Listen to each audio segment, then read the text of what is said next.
All right. My name is Rich Schmidt. We're here with Keenan O'Hearn. It's July 31st, 2024. We're at Linfield University in McMinnville. Keenan, thanks so much for joining us today. Thank you. First question to get things rolling is why wine? Why wine? Gosh, it's an excellent question.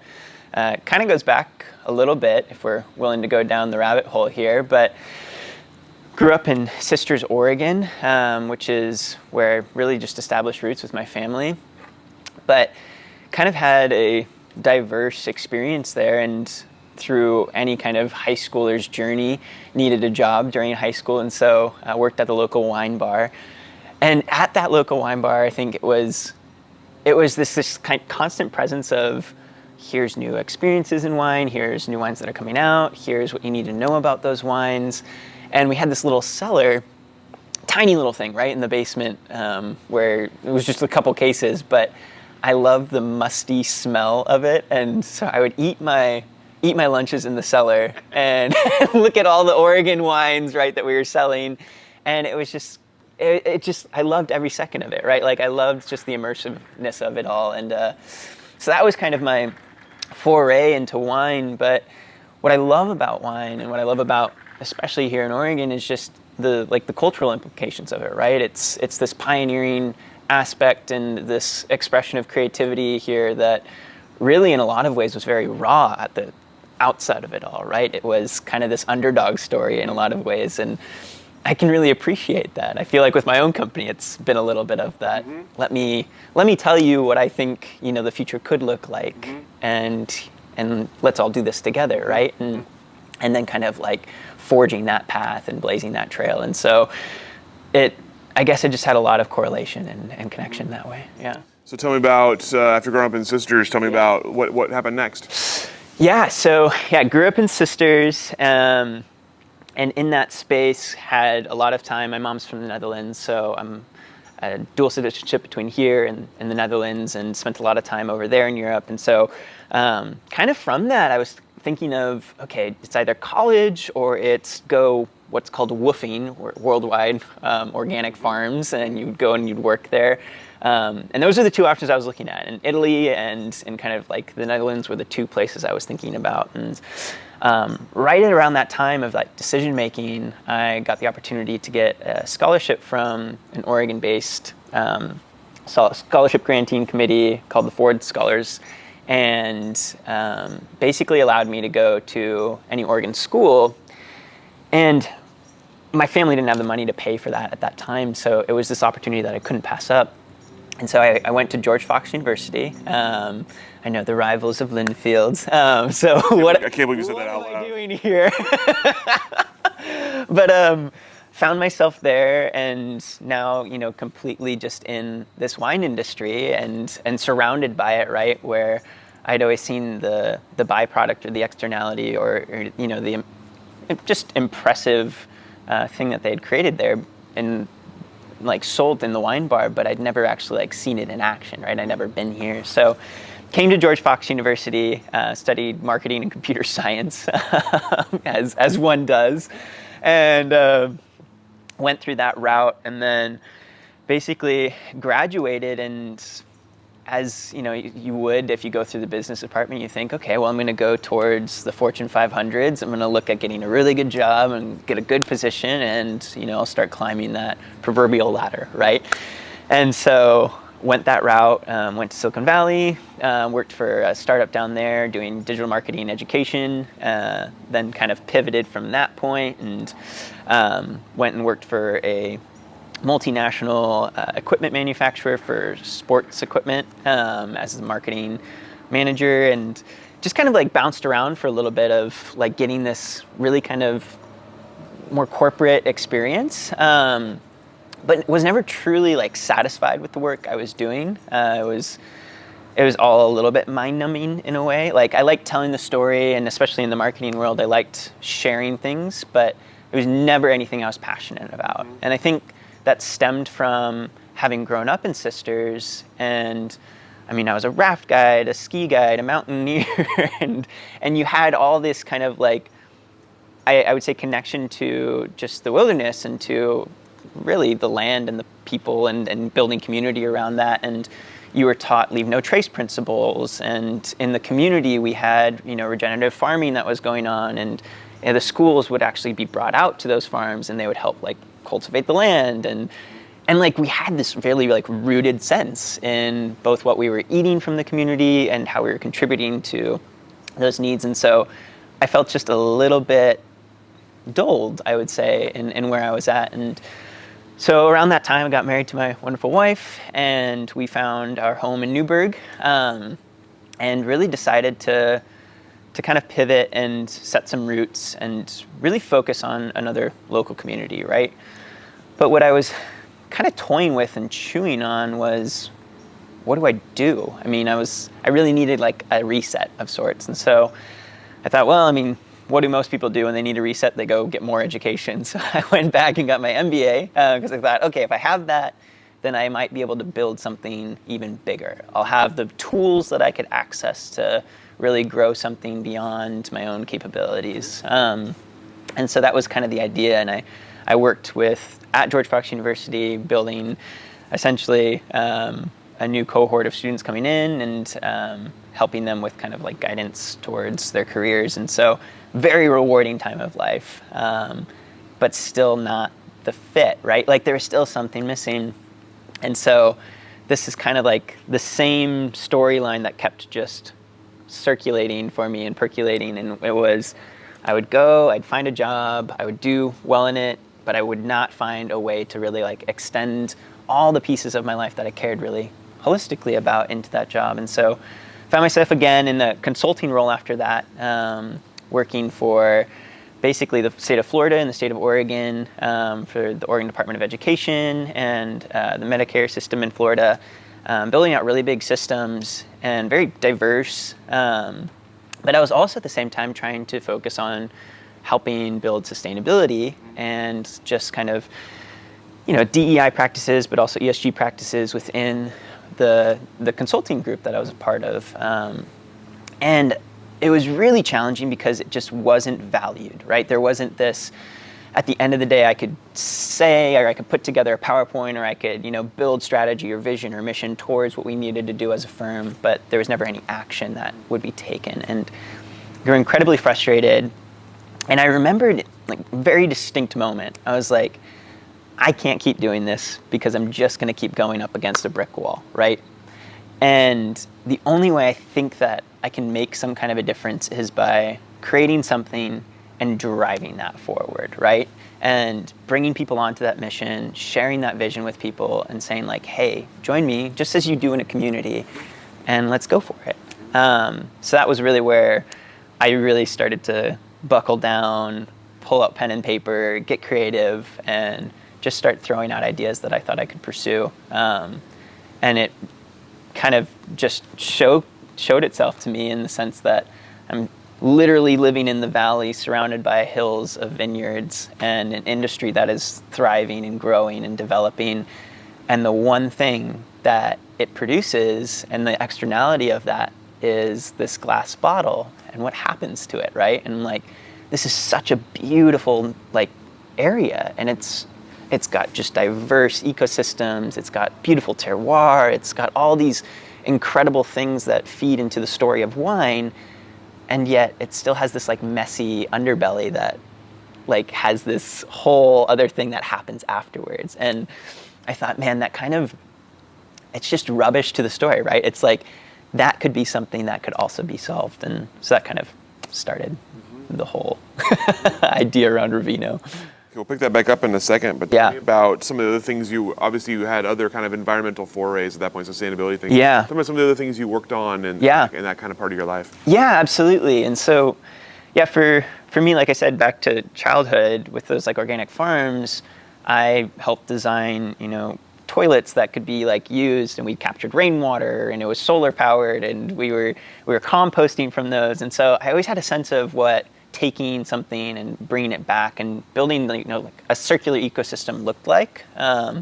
Feel very fortunate to have even been given that chance, right? Mm-hmm. But we would plant trees along riparian zones and rivers and restoring that, and what it meant to clean the water by repairing those riparian zones. And so all of that was kind of just feedstock, I'd say, for kind of what this eventually became. But what I started pursuing was really learning more just about the circular economy, and having grown up in the Netherlands and seeing it as part of just everyday life. For them, it's, you buy some Heineken in a case or something, you drink it and you put it back in the case, and it's back at the store the next day, and maybe it's washed the next week and it's back on the shelf a month later, right? Like, the circular ecosystem was happening all around you, and it's just, it's ingrained in them, right? It's taught from a very early age. And so for me, it was always just this no-brainer solution. But I think what I started thinking about beyond, what I was doing in general business was that every business, I believe, has a responsibility for what they're producing, right? Even if it's thought, or even if it's presence, or whatever it is, like, there's still a responsibility for how that goes out into the market and what's shared and what that story says. And I think there's always these kind of like extremes, right? Where it can be very like, oh, the climate crisis, or it can be really like, what does waste diversion look like? Like, there's all these types of different things you can focus on. And in my brain, I think that sometimes it's just what's common sense, right? Like, what makes sense at the end of the day? Does using a wine glass or glass at your house over and over again for years on end make sense to throw away if you're throwing the same wine bottle away, right? Like, because that's the comparison at the end of the day. You've got a wine glass versus a bottle. One gets thrown away and one gets reused. Why is that? And I think those questions is what I've always had in my mind. It's like, okay, I have this packaging. I've just bought maybe this peanut butter jar at Costco, right? And now this peanut butter jar goes, I eat it, I wash it out, I put it in my recycling, but what happens to that recycling? Like, is it getting sorted? Is it getting then pulverized and made into a new pellet and then made into a new peanut butter jar? Likely not, right? But how could that happen, right? And so my brain was always kind of thinking about that. So as you approach the idea of reusable wine bottles, tell me a little bit about. Obviously, there's a lot of hurdles to climb there. Tell me about getting started with an idea like that, and what were sort of the first steps as you had the genesis of the idea? Absolutely, yeah. I've always believed that really understanding something meant immersion into it. And so for me, when I started thinking about the wine industry and the externality being bottles, and then thinking, okay, well, reuse is the solution I want to try and introduce, I had to understand the vernacular better, right? I had to understand what the producer was doing, what the process looked like, and what, the end result was. And really kind of the blood, sweat, and tears that went into that, right? And so I went to Lang Estate, Jesse Lang, and started talking to him about it. And I was just like, Jesse, this is what I'm thinking about, this is what I want to do. And he's like, I had that idea, 6 years ago. And he's like, this is what I ran into. And I just said, Jesse, I'd love to understand all this a little bit better. Can I come work for you? Can I understand it? I'll work for free. I just want to be out here. I want to work harvest. I want to start, really producing wine with you. I said, sure. So came up, and for the last almost 3 years now, I've been doing that with him. And that's really just to, like I said, to have that immersion into it all, to go one step further and understand where the people that I'm trying to convince to go into these reusable bottles are coming from. So that was kind of the foray into all of this. And really at that point, it was, okay, I see this as a pretty simple solution. The solutions that have worked really well across the globe, because there's 400s of these systems and facilities all around the world. The United States is just the only commercialized and industrialized nation that doesn't have reuse in action. So I saw it everywhere. And the one thing that the really successful systems had was a uniform bottle. So they said, if you really want to manage really the entire supply chain, see where these bottles are going, you have to have something that can be identified and that a consumer recognizes as, that's a reusable bottle. I know I can take that and I can put it here. In Europe, they do that with crates. They say, okay, that's a Heineken bottle, here's a Heineken crate, you put that bottle in this crate and you can bring it back. Here, we don't have some of that infrastructure set up. So how do you go about that, right? Again, I said, I don't have the answers, but I'm sure other people do. And so I went to the Willamette Valley Wineries Association. I said, what do you think about doing like a roundtable discussion and really kind of like taking ideas that wineries have, bringing producers to the table and saying, if we were to create a bottle and that bottle was going to be a reusable bottle, what would it look like? What would you need to see? How would you participate with that bottle? And that turned out to be actually really rewarding, not only in finding a bottle, but also in building relationships. So that was a really pivotal piece. And kind of like right at that time was when I was introduced to Adam, my co-founder, and we started working really closely together. Yeah. And when was this? So that was, what is it, 2024? That was 2022, so 2 years ago, 2+ years ago. And yeah, Adam, and I'm sure you'll hear in his own history, but was running Cooper's Hall, and he was using beer refillable bottles. And I'd heard about that system, and I was like, that's cool. They're using beer refillable bottles, but putting wine into them. It was like super obscure and weird, and I was like, I like this. This is awesome. And they had this like podcast, and I got a call from them, and they said, we want to hear from you, and why are you doing reusable, refillable bottles? So I came onto the podcast, and the next day we said, let's get coffee. And after coffee, it was off to the races. Yeah, it was that easy. So you mentioned that this is not an uncommon thing, but uncommon in the United States. So tell me about, in the world of wine, what did you see as the most sort of successful? You mentioned uniform bottle. Yeah. What were the most successful systems, and how were they bought into? Yeah. Some of that came from, so through my college education, I studied in Italy for a time, and when I was studying over there, you go to smaller communities. Assisi is the one I'm thinking of, and in Assisi there was several different like wine bars, right, that were selling wine, and primarily from the Tuscan region. But they would talk about how the bottles they would just continue to reuse. Like this was something that was just a part of just nature and what they were doing there, right? I thought, that's really cool. But what I found was that they weren't like using bottles from all over the Italian country, right? It was in that specific region. So it was very regional based. It said, okay, like we're not going to do a big hub and spoke and we get these bottles from one location. This is very localized. It's very contained within what they're using. Maybe they're actually giving it to their cousin who's making the wine, and the cousin's filling it and giving it back to them, right, for their house wine in their restaurant.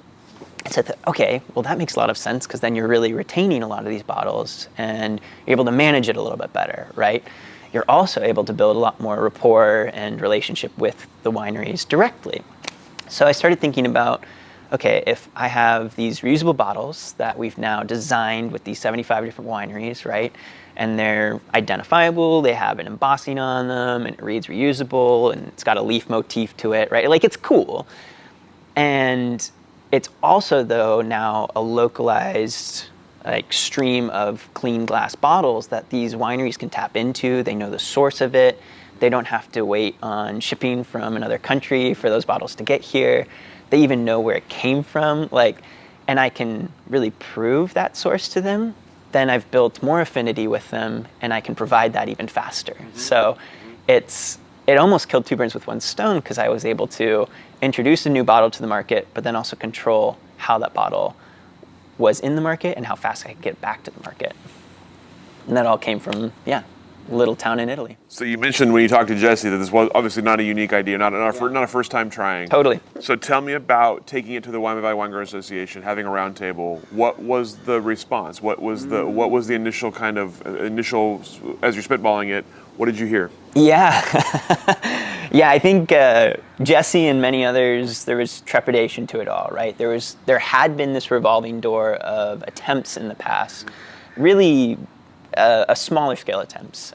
People would want to wash these bottles in like an industrial washer for a restaurant, right? They would take it, put it in the washer or a hood washer, and then they'd give it back. But the problem was that it would heat the glass too fast and cool it too fast, and so it became brittle.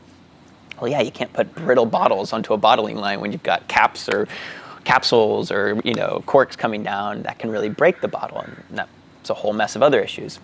So there was all these issues that people had and that their minds would turn to, right? They go, oh, I remember this, or I remember this. And I thought, okay, Yeah, but none of those use the solutions that have been tried and true and the models that are in place in other areas of the world. And it didn't make any sense to me. Like, why would you try and do something here that was different from what had worked in another place, right? I thought, just plug and play. Like, use that, put it in here, and let's utilize what we can wherever we can.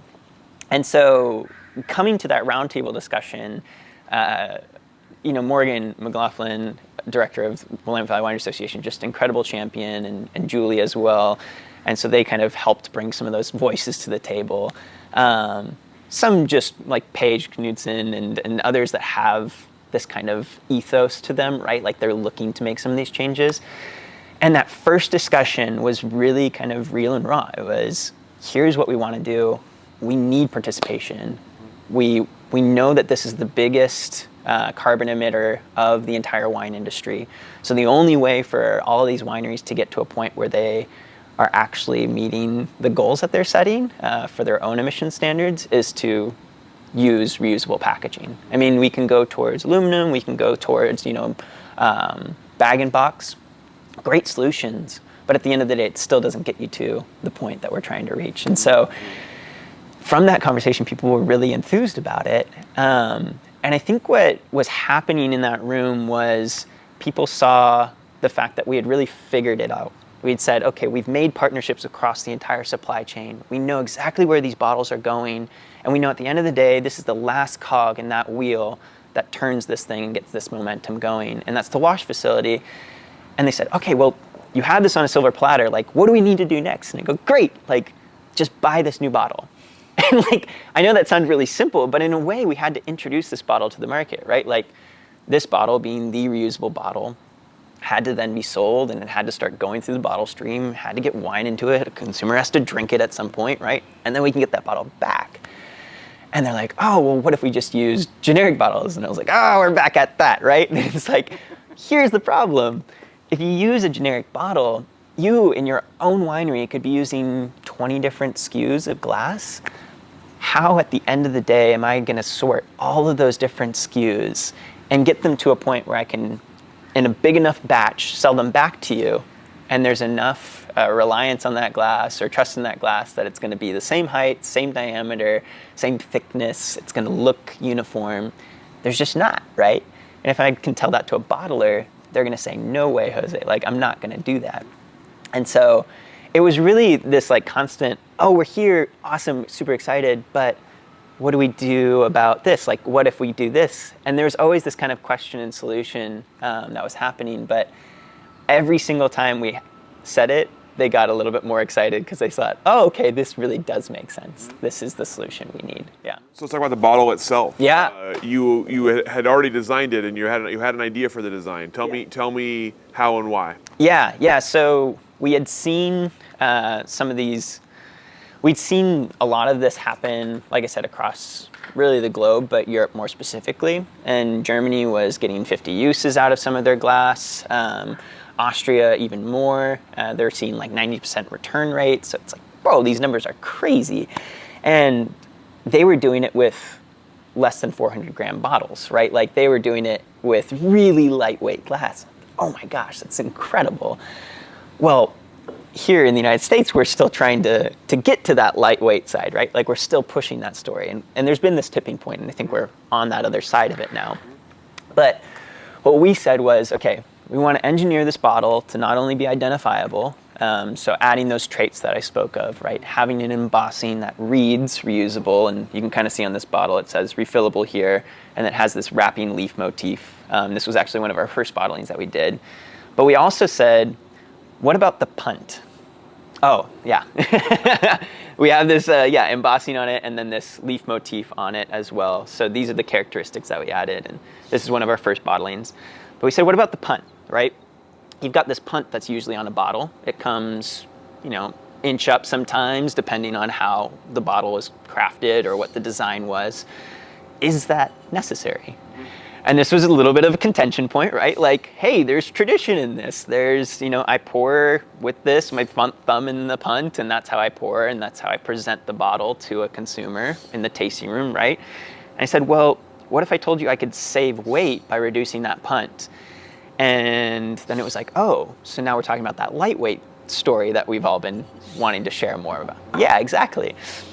So we reduced the punt, and we actually added that glass to the base here and into the shoulder, and while still lightweighting the entire bottle. And that allowed us to get more actual like structural strength to the bottle. And when a bottle rubs with other bottles, there's two primary points that it rubs, the shoulder and the base. So it gives us more leverage essentially to give this bottle additional lives. And so while we did that, we also made this an eco weight bottle. So it's under 500 grams.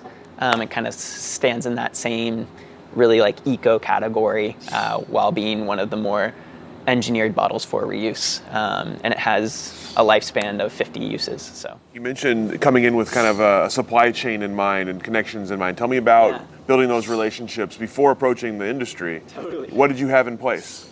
Oh boy, nothing. Yeah, I was very green to all of this. And maybe that naivete was my saving grace in a lot of ways, because I just said, hey, I need to talk to this person. How do I talk to that person? And then I would figure out a way, which is great. But like I said, we said, okay, well, we had the idea around the bottle, but how do we get it manufactured? How do we get that bottle from the manufacturer then to a distributor that's going to take this bottle to a producer? How is the producer then going to fill this? And what happens afterwards, right? And so we said, okay, well, there's really three main names in like bottle manufacturing. You got your Owens, Illinois, Veralia, and Arda. You got Gallo Glass as well. But out of those, who are we going to partner with to do this manufacturing? So we had calls with all of them, and CEOs flew out to see and talk about it with us. And it was really kind of this cool immersive experience of, wow, I guess we do have something a little interesting to them, right? They're thinking about this, or maybe they've already talked about it, but they hadn't taken action yet.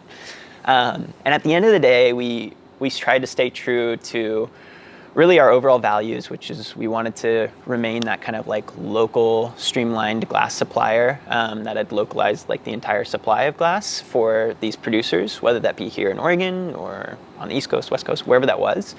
And so we needed a domestic producer, and OI really stood out as that domestic producer. So we partnered directly with them. Turns out they're the largest glass producer in the world, so that was pretty cool. So that gave us a lot of just, I think, clout and weight. And they really came to the table with a lot of in-kind investment, and they're helping us with developing this mold and a Bordeaux mold and future molds to introduce as reusable bottles, while also helping us with the inventory management, the sale of the bottle, and the actual packaging. So that covered a lot of things that we had thought about. Wow, I don't know how we're going to figure that out. We're not experts in this area. And they stepped up to the plate and said, we've got that. So that left then, okay, bottles are there, they're working, OI is working with distributors, and they're getting to the producers now. But what do we need to tell the producers? And how do we partner with the producers, right? So we, said, hey, we've got this bottle, we can sell it to you. It's at, about market average price-wise. Are you interested? We got a lot of yeses. Great, awesome. Okay, so then we started selling these bottles. But it's really two channels that these bottles get sold through, right? They either get sold in the tasting room or they get sold through wholesale. So the tasting room's awesome because that's poured on site. Maybe it's an event. Maybe it's just a tasting room day, right? It's through a consumer or it's through a club. And a lot of those bottles are retained or brought back. Great, well, we'll route out and pick those bottles up for you and bring them back to our facility. Easy. It's the wholesale route that really got complicated, right? Because now these bottles are going out to any number of different retailers, and how do you get those bottles back? Well, the nice and easy way would be if the wine bottles were in the bottle bill, because then you would have all these different collection points across the state, right? And Oregon has the longest standing bottle bill in the nation. 1971, we got a long history with it. We do a pretty good job at it. There's about 1 million households in Oregon that use that bottle return system. Amazing.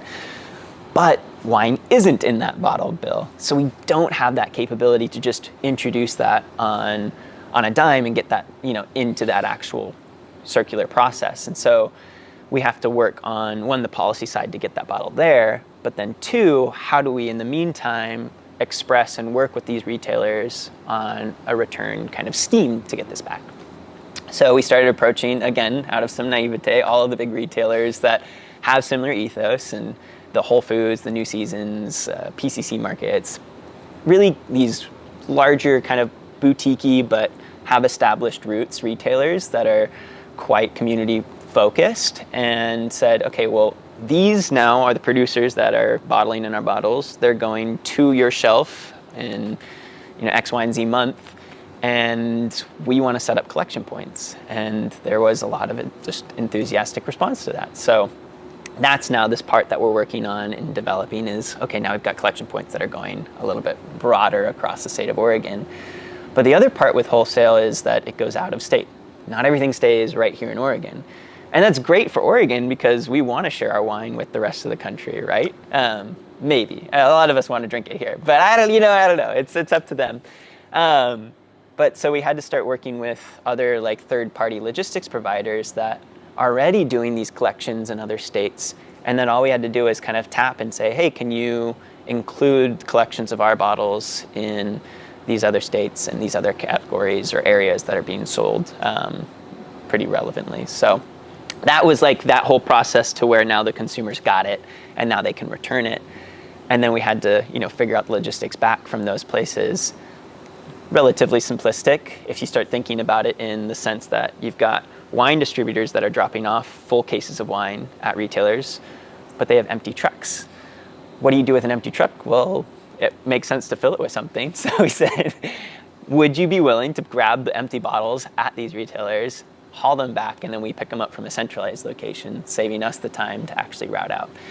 So it's just about finding all of these little things that really like are common sense. Like you have an empty truck, you fill it with something, so you're making something on that truck back, right? And utilizing efficiencies where we could. And the end product of all this, and the last piece to the puzzle, like I said earlier, the last cog, is really that wash facility. So that's what we've been developing and building. And it takes time. It's taken a lot of energy and working on the investment side for that. But it's a German-made piece of equipment that the German family is just a dad and son that have been doing this for 5 decades now. And it's this tried and true system that we're getting to implement here. And so that's where we're at. Yeah, it's the full supply chain. So the two missing pieces in that, to me, are producers and the consumers. Yeah. So let's talk about the producers first. You mentioned enthusiasm. Tell me about going from enthusiasm to actually getting people to actually sign up and do it. Absolutely, yeah. I think the intriguing part to us was we always figured that this would be kind of just more the general, like, more mass market SKU that like wine would get produced in for our bottles. But what we started seeing was a lot of the premium brands were putting their premium wines in these bottles, like more of their high-end wines, right? They wanted it to be something that was retained more in their tasting room so that they could tell the story to the consumer. And I think it really drew back to the fact that, they do all this work on biodiverse farming. They're working and they speak the story of like their terroir and what they've built through the winery and the sustainability practices that they do, right? The LEED certifications that they've received. But there's this kind of like end point to that conversation, and there's no extension past it. And what I think they liked about it was even the bottle that the wine was getting poured out of had a story to be told, right? It was a part of this overall kind of sustainability story that they've worked really hard for. And on the farming side, it takes a lot of effort to do that properly. And to have something now that was just kind of placed on their doorstep and that they get to like tell was really exciting. So that's where we saw the most traction, was in those premium wines that were getting poured primarily in the tasting room, or that would be going to maybe a club member. And I think they started to understand the story, and that's when it started to spread a little bit faster. Word of mouth really took root. And the beauty of that was we went from expecting to get 30 wineries this year to over 70 that we're working with now. And so, yeah, it's exciting in that sense. We're doing smaller lots than we initially anticipated. We thought with 30 wines we would do more wine bottles, but we're doing more brands with a little bit less. But the beauty of that is that we're getting a lot more exposure to a lot more diverse consumers. And so, yeah, that's exciting. Who were your early adapters? Our early adopters were some of the B corporations really that have already like signed that pledge towards sustainability, but also the ones that kind of had been doing a lot more of those ecological practices, right? So Cameron being the first bottler of our bottles, Etfi, Jessica just, really had this thought about what the next generation was going to be experiencing, right? And with her daughter thinking through, okay, how am I going to leave this to my daughter, right? What is it going to look like at the end of the day when I've built this empire, and is this going to be something that I'm excited to share? And so for her, just like, I loved that generational piece. For John Cameron, or John Paul, it was really about, okay, well, this just makes sense and I have to do this. Like, no shit. Like, I don't know, like, why wouldn't anybody else do this, right? And which is just the beauty of that man. And for others, it was, a little bit more of that common sense. It made, it was a little bit more of that story, the actual marketing around it, but also it just fell in line with everything that they had been doing already. And I think for like a Mimi Castile from like Hopewell, this is something that like is the next step in terms of what can be championed in the wine industry, right? And bringing people together and sharing a story that more people can understand. And it really is kind of convincing when you start looking at, okay, well, 30 to 60% of a winery's carbon emissions are coming from the packaging and the bottling of that wine itself. That is the biggest lump sum of carbon emissions. And we're able to focus on all these other things, and yet the biggest thing that we can tackle is something that we've avoided for so long. And I think it's just now it's become that last thing that it's like, we have to go for it, right? We're gonna do this together.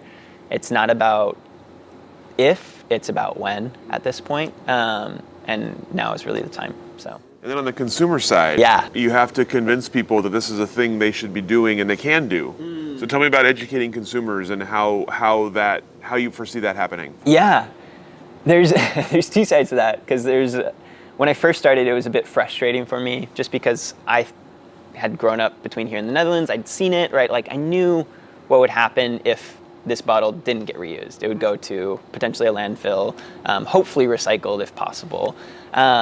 And so on the consumer side, it was a little bit more of this just unawareness to it all, right? And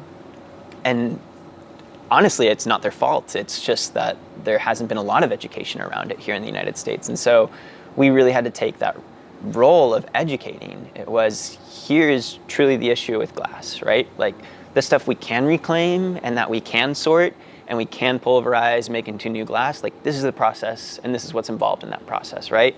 Then we even break down the energy and water consumption.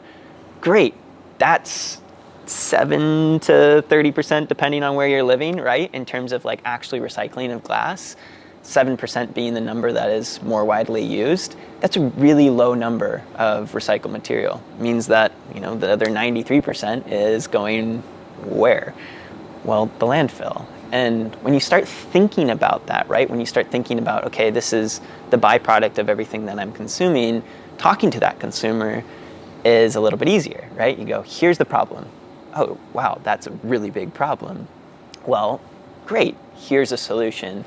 And so we started working on that education side heavily. And the responses were so fun because it was like, wait, what? Like, we're not actually doing this properly, or there is something we haven't been thinking about that we could be doing.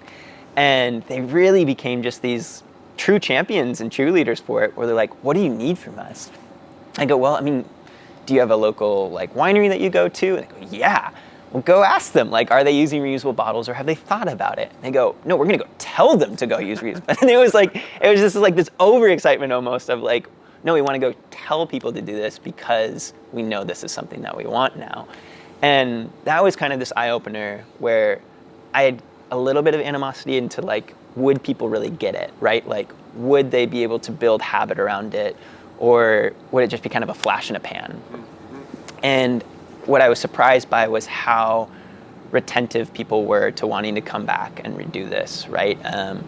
We've seen already with just starting in May/June and selling these bottles, we've already seen return purchases from producers, and we've seen consumers already bringing these bottles back, buying another bottle, bringing it back again, and repeating this process. And so within like a few short months, the process has already begun, and people are investing into it, which is really cool to see. Yeah. So let's talk about, obviously you mentioned it's already different than you thought. You were thinking a large amount of wineries, or a small amount of wineries, large amount of wines per year. That's already different. Tell me about what's next, I guess. What are you expecting over the next year or two? What are the hurdles you haven't cleared yet? Yeah, absolutely.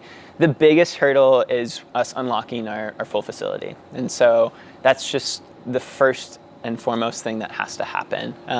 So we've been collecting these bottles and we've been storing them to put into our washing system. This would be the first commercial scale washing system in the United States, actually washing glass to be reused. That's a big feat, right? And sharing that with people that are investing in the company, it takes a lot of time and energy to, establish understanding. So that's what we're working on, and there's a lot of great partners that have come to the table, and in the next 2 months, we'll be in that location and establishing that equipment, which is an exciting goal to work towards. But from that point, it's really kind of the world's our oyster in a lot of ways. We have this kind of behemoth of a market down to the south of us, right? That is the California market, and up to the north is also a much larger wine market as well.